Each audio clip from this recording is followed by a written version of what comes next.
होलिका दहन की कथा आपने अवश्य सुनी होगी, लेकिन इतने विस्तार से नहीं सुनी होगी। राधे राधे दोस्तों, मेरा नाम भव्या है और आप इस चैनल पर जुड़े हैं तो प्लीज़ चैनल को लाइक करें, शेयर करें, सब्सक्राइब करें श्रद्धा सुमन बाई भव्या पर। और जल्दी से आज की वीडियो हम शुरू करते हैं। और जैसा आप लोगों को पता ही है कि हमारा अपकमिंग इवेंट जो हमारा फेस्टिवल है होली आने वाला है, तो उसके उपलक्ष्य में ये वीडियो है और आशा करती हूँ आप लोगों को पसंद आएगी। तो जल्दी से शुरू करते हैं। होली के पर्व को लेकर ये 4 प्रमुख पौराणिक कथाएं प्रसिद्ध हैं। पहली होलिका और भक्त प्रहलाद की, दूसरी है कामदेव और शिवजी की, तीसरी है राजा पृथु और राक्षसनी डुंगू की, चौथी है भगवान श्री कृष्ण और पूतना की। इन कथाओं में ज़्यादा प्रसिद्ध है वो ये है कि होलिका और भक्त प्रहलाद की कहानी, क्योंकि इसी घटना के बाद, इसी घटना की याद में होलिका दहन होता है। अगले दिन प्रहलाद जब जीवित बच गए थे तो इसी खुशी में दुल्हनिया का त्यौहार मनाया जाता है। ये जो कथा है भक्ति का मैसेज देती है, सत्य की विजय और असत्य के नाश का भी मैसेज देती है। पूरी कथा विस्तार से आपको सुनाती हूँ। ऋषि कश्यप और दिति के बहुत ही बलशाली पुत्र हिरण्यकश्यप और हिरण्यकश्यपु और 2 पुत्रियां थीं, सिंहिका और होलिका। कहा जाता है कि हिरण्याक्ष ने जब पृथ्वी को जल में डुबो दिया था तो भगवान विष्णु ने वराह अवतार लेकर बचाया था और कश्यपु का वध भी किया था।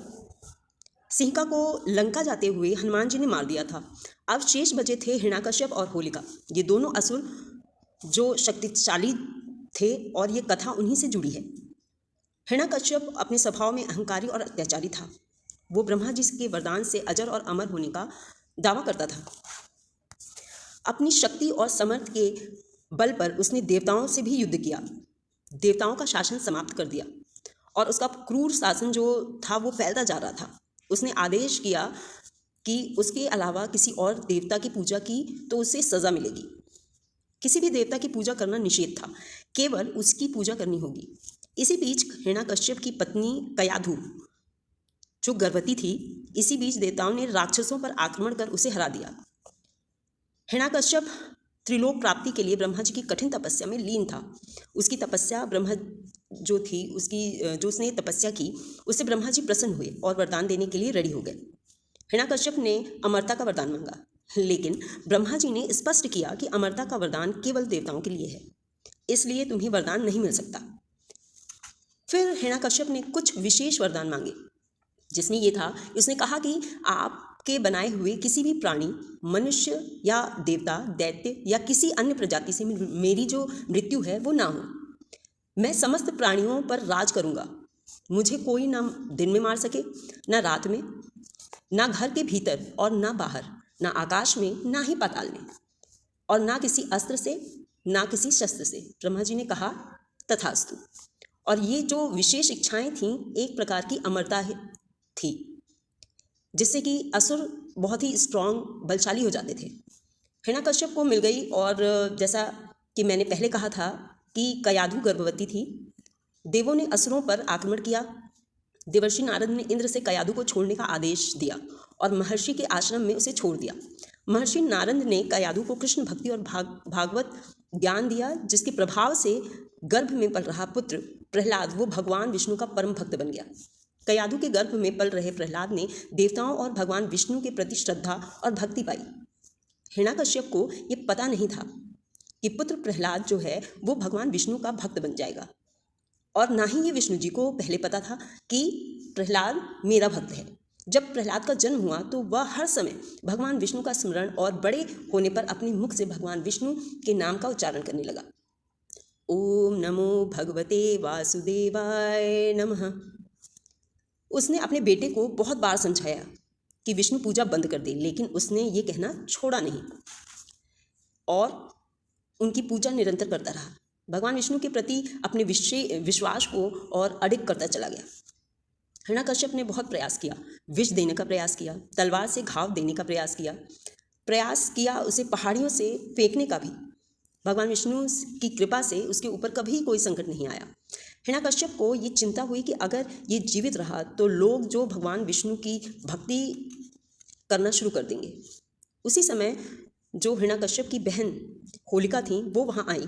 उसने अपने भाई से कहा कि मैं प्रहलाद को लेकर अग्नि में बैठ जाऊंगी, क्योंकि मुझे ब्रह्मा जी से वरदान मिला है कि मैं अग्नि में नहीं जल सकती। होलिका ने अपने भाई को कन्विंस किया और प्रहलाद को लेकर गोदी में अग्नि में बैठ गई। लेकिन होलिका ये भूल गई कि जो सत्वृत्ति वाले मानव थे उनके साथ वो इस चीज़ को नहीं कर सकती। ये कंडीशन अप्लाई वाला रूल था। इसी के रिजल्ट में होलिका जलकर भस्म हो गई। भक्त प्रहलाद विष्णु के नाम का जप करते हुए बाहर निकल आए। ये घटना होलिका दहन का प्रतीक बनी, इसलिए होली का त्यौहार मनाया जाता है। इधर हिरण्याकश्यप ने इन सब के बाद भी प्रहलाद को मारने का प्रयास किया। एक खंभे में उसे बांध दिया और चुनौती दी, तू मेरे आदेशों के खिलाफ कार्य क्यों करता है।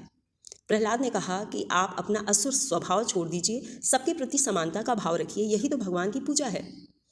इस पर हिरण्याकश्यप ने सोचा कि खंभे को ही मार देता हूँ, क्योंकि प्रहलाद का कहना था कि कण कण में भगवान है। उसी समय उस खंभे से भगवान नरसिंह प्रकट हुए। जैसे ही उसने खंभे को हिट किया तो भगवान विष्णु के अवतार नरसिंह प्रकट हुए। भगवान नरसिंह का जो रूप था वो अत्यंत भयंकर था। सिंह का मुख था, मानव का शरीर था। भगवान नरसिंह ने हिरण्याकश्यप को संध्या के समय, न दिन में न रात में, ना ही घर के बाहर न भीतर, घर के दरवाजे जो होते हैं, अपनी जंघाओं पर बैठाकर, न आकाश में न पाताल में न धरती पर, उसके कलेजे को चीर दिया, अपने नाखूनों से फाड़ डाला। नरसिंह भगवान है जो हिरण्याकश्यप के हजारों सैनिकों को अपनी शक्ति से नष्ट कर दिया। तब भक्त प्रहलाद ने नरसिंह भगवान की पूजा की। उनको नरसिंह भगवान ने उसका राज तिलक किया। फिर नरसिंह अंतर्ध्यान हो गए। प्रहलाद ने भी नरसिंह भगवान की पूजा की और पूजा करने के बाद नरसिंह भगवान अंतर्ध्यान हो गए। ये जो कथा है प्रहलाद के विश्वास की, अडिग भक्ति की है, असत्य के नाश की है। कुछ बातें जो सीखने की मिलती हैं वो इस कथा से ये मिलती हैं कि पहली, ब्रह्मा जी के वरदान से हिरण्याकश्यप को अहंकार में डाल दिया। कहानी ये बताती है कि अहंकार और घमंड व्यक्ति के पतन के कारण बनते हैं, और आत्मसंतुष्टि, ये तीनों ही चीज़ जो है वो पतन का कारण बनती है। दूसरी, लालच, घमंड, वासना, हिंसा का संबंध जो इन बुराइयों से मुक्त व्यक्ति ही शांति और सुकून की जिंदगी व्यक्त करता है। और तीसरा, स्वयं की प्रशंसा, जो स्वयं की प्रशंसा के साथ सेल्फ सेंट्रलाइज हो जाता है, इंसान को अंधा कर देता है।